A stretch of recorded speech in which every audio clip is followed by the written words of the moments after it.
Donald Trump's economic illiteracy becomes more and more obvious with every passing day of this presidential election campaign. Okay, and I want to talk about this analysis that came out from the Peterson Institute for International Economics. They're a very well-renowned, well-known economic institution that does policy analytics on the presidential campaigns, but also different bills that come up through Congress. And they do a pretty good job of analyzing the economic effects of something that politicians propose, okay? And so what the Peterson Institute looked at were specifically Donald Trump's deportation plans and the tariffs that he wants to place on all inputs coming into the country. Now, I don't want to talk about any of the terrible humanitarian costs of deportations. You can be against deportations for a whole host of reasons, just for the humanitarian impact, okay? But I only want to focus in on the economic impact. So let's start with his deportation plans. Trump wants to deport about 10 million undocumented immigrants from the United States. Now, the vast majority of these 10 million undocumented immigrants are workers inside of the United States. They are workers. They are people who are employed. They contribute to the economy. They pay taxes like everybody else. And most of all, they contribute to the nation's gross domestic output, which makes you richer, which makes me richer, which makes our country as dynamic as can be, and is why we are the leader on the international stage in relation to the size and the dynamism of our economy. Okay, so Trump wants to deport 10 million people. The Peterson Institute puts a range on that. He's like, okay, he's probably not going to be able to get all 10 million people out.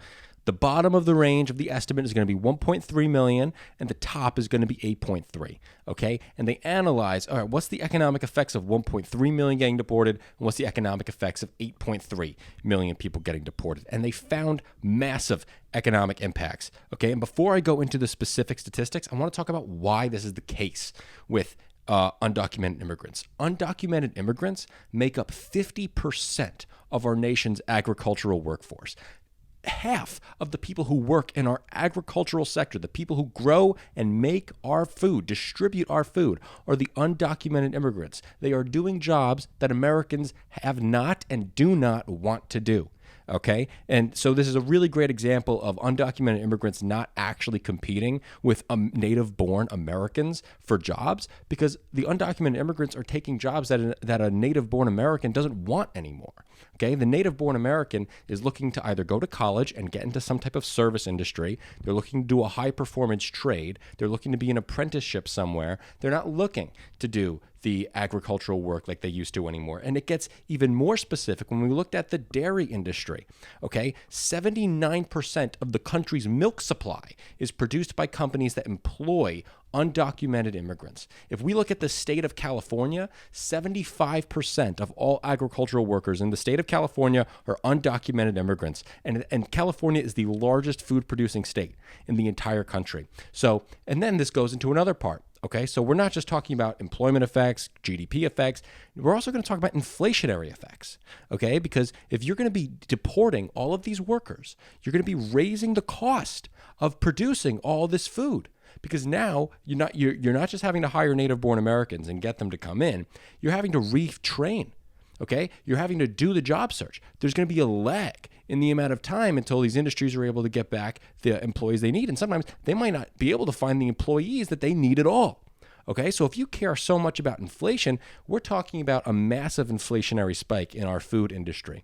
Okay, so while Kamala Harris is proposing taking on price gouging from possible grocery stores and meat packing plants that have unfair market power, that are abusing their role and place in the market and the monopoly that they've been able to accumulate, that's one candidate's philosophy.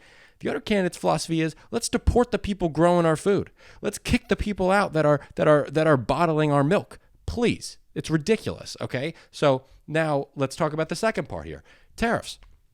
I don't know. I feel like Donald Trump read one economic paper his entire life, and it just had one word on it. It said tariff in big capital letters. And maybe because it starts with a T and his name starts with a T, he thought he could relate to it. I don't understand where it comes from, okay? But he's proposing a 10% tariff on all imports entering the country and a 60% tariff on all imports coming in from China, okay?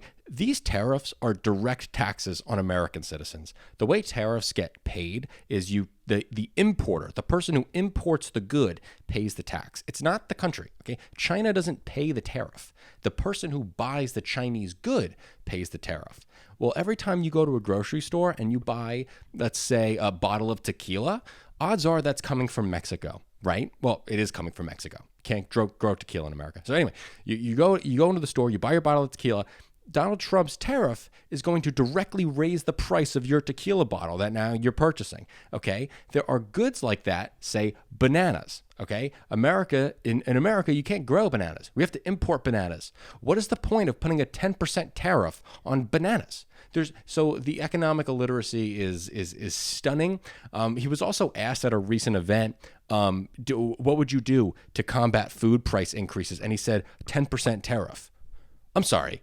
What world are we living in where anybody even takes this guy seriously anymore? We know the effects of tariffs. We know that if you raise taxes on a specific good, that thing gets more expensive, right? Like, I don't even know where he was thinking with that. But also, on another note, he talks about making America great again, right? And everyone always thinks about, what time period in America is this guy looking for us to go back to? Well, he finally answered the question. He wants us to take us back to 1896 because apparently he is in love with William McKinley's tariff policy, which is so funny to think about because this is a whole history lesson that I don't need to go into, but during the 1896 presidential election, which is an incredibly interesting presidential election that I recommend you look into, it was William McKinley, who represented the business and the corporatists and the lobbyists, versus William Jennings Bryan, the Democrat, who was from Nebraska. He was like this rural populist. He was part of the Silver Party. He was a true populist who wanted to take on and reduce and was against the tariff because they knew the southern states who represented the Democratic bloc at the time knew that raising tariffs increased the cost of all of their regular goods, okay, that they purchased every day. We knew this back in 1896. So it looks like we just forgot all the lessons from the 1800s already. But so now Trump is coming in with these tariffs. He's coming in with these deportation plans. And the Peterson Institute does an economic analysis and sees the joint effects on both of those things. So the first thing they look at is GDP. Okay, what is the impact of GDP on with these tariffs and with the deportations? Well, they found by 2028, the GDP of the United States in the high deportation scenario of 8.7 million people get kicked out of the country, we are expected to lose 10 percentage points of our gross domestic product. Our economy will be 10% smaller. Okay, what if he only deports the 1.3 million? Our economy will be 3% smaller. Okay, he would put us in a recession. Donald Trump's policies would put us in a recession if this were to be the case, especially if we go into the high impact scenario. We cannot win the battle for the 21st century. We cannot continue to be the most dynamic country in the world if we are going to choose. We have the choice to have our economy be 10% smaller. We are not going to win the race for the 21st century. Let's look at the effects on inflation. Okay, we've talked about how deportations will raise the cost of agricultural goods.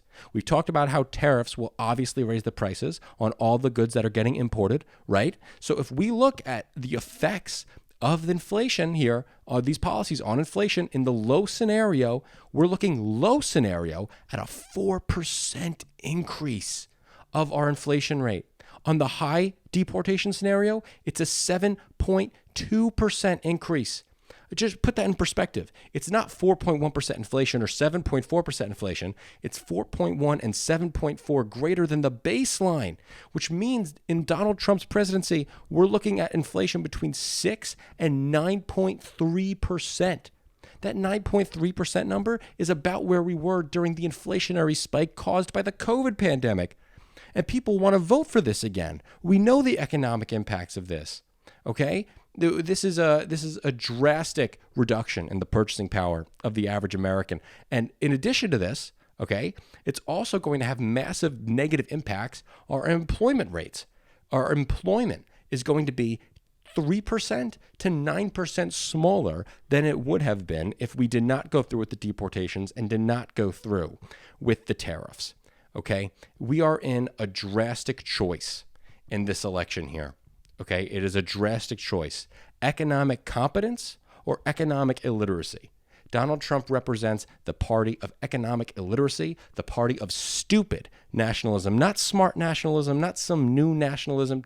It is stupid nationalism that is going to cause America to be poorer and less dynamic in the years to come.